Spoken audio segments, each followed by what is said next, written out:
So yesterday, Fabrizio Romano came out with the information that the price that was set by West Ham for Matheus Fernandes is 85 million pounds. And a lot of Manchester United fans, which are mostly the fans that are involved that really want Matheus Fernandes, are going ballistic about this because 85 million pounds for what really? And I have to agree with them. I mean, don't you? It's too much money. It doesn't make sense. But then I woke up this morning and I was just going through Twitter, as most of us do, and just scrolling through, and I'm seeing someone writing a post about how Chelsea spent 220 million pounds on Henzo and Caicedo, and that's not all. And they also said that Arsenal spent 105 million pounds on Rice, but suddenly 85 million pounds for Matheus Fernandes is too much. That is where they draw the line. And well, first of all, those are different clubs. Chelsea, the system that Chelsea use in pay for players is different. Chelsea use vouchers to pay for players. They use coupons to pay for players. They pay for players over 10 years or something like that. The contracts of the players are long as hell, so you can't compare that. And let's dissect it a little bit. So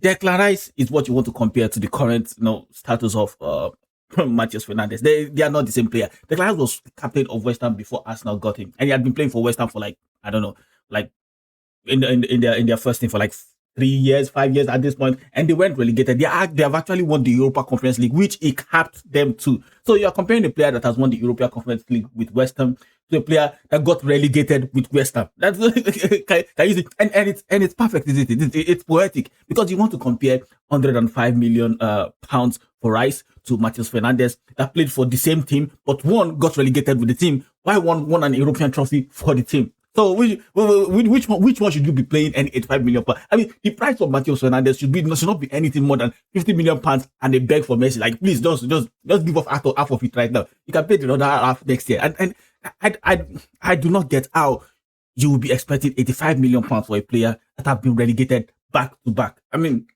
now don't get me wrong. If Manchester United ends up signing, Matheus Fernandes, I would love it. In fact, I would love Manchester United to sign Matheus Fernandes. But for 85 million pounds, it's just gonna be it's just not going to sit right, is it? Like the pressure that will be on it will be too much because every single pass he plays, every single challenge he goes for is going to be about the 85 million pounds that they spent on him. And when he doesn't perform well, it's going to come up like what do you expect? What do you expect from a player that have been relegated twice in 2 seasons? Like, yeah, the player has been relegated back to back. So what do you expect? And that is the stick that the media is going to be beating him with. So Matheus Fernandes, even though we know the kind of character he can bring to the team, the kind of player he can bring to the team, the kind of player he can be in the Manchester United squad that is also developing, and the way he can fill the role of Casemiro, I think we just also have to realize that the pressure on him filling the role is big enough than to be spending 85 million pounds on him. And especially when he's a player that have been relegated back to back,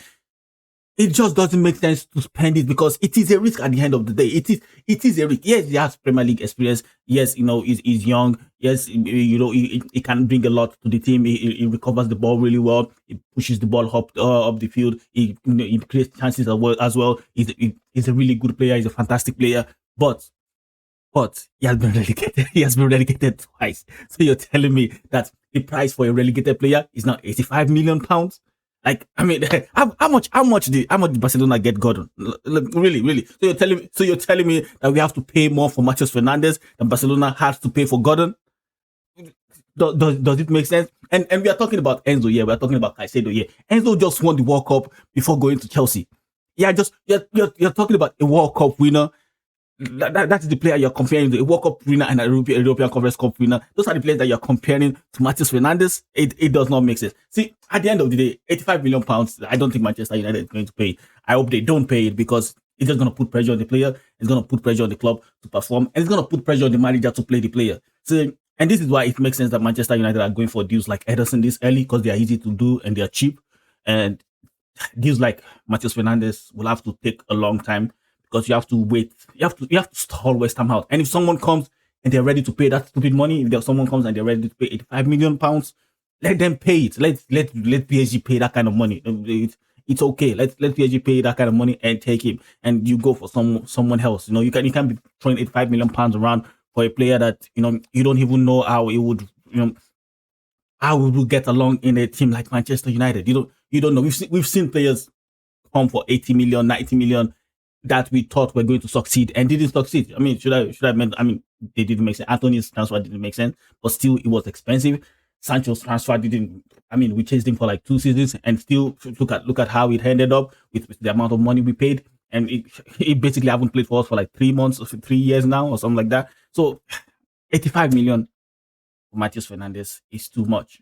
It's too much. I mean, that is where I draw the line. I draw the line at the point where a player gets relegated and you have to pay 85 million for his services. I mean, didn't start on point like a ridiculous amount on Tyler Diblin when they got relegated at first, and then it was when everyone decided, okay, now we are not interested in that player, and then Everton got him for like 35 million pounds at the end of the. I think it was 25 with the possibility of like add on to reach 35, and they were putting like maybe 80 million or something on him at the beginning of the window. So I think it's just the same situation with this. This is the kind of deals that you have to just wait the team out. Let them face the reality of they are in championship now, and then they're gonna decide, okay, yeah, we are sorry. We know that 85 million we were talking about before.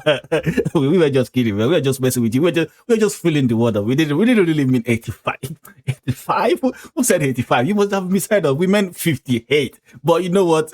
Because of the time it's taking, you will take like the hate off. So you can pay like 50. If you pay 50, it's okay. I think that's what's going to happen at the end of the day. I think you have to just wait them out. Let them realize that you're going to the championship, man. You go to the championship, you have to either reduce the price, or you have to let these players go, run down their contracts or something like that, because it's getting ridiculous at this point. 85 million. They're living in La La Land every day. What do they think this is? Anyway, that is what I think on this valuation of 85 million pounds on Matheus Fernandes. I think it doesn't make sense, and I think you just have to wait them out and be patient. And I understand why Man United hasn't done any deal yet, because this is the kind of prices you meet in the market. And I think it just makes sense to go and do other deals that are available and not spend too much. That when these kind of players that you really want are available later on in the window, then you can pay for them. And he's not even in the World Cup squad, is he? He's not even in the national team. So what are you paying 85 million for? What? To get relegated? Damn. What would you pay if you won the league? What would you pay for that? Anyways, that's my opinion on it.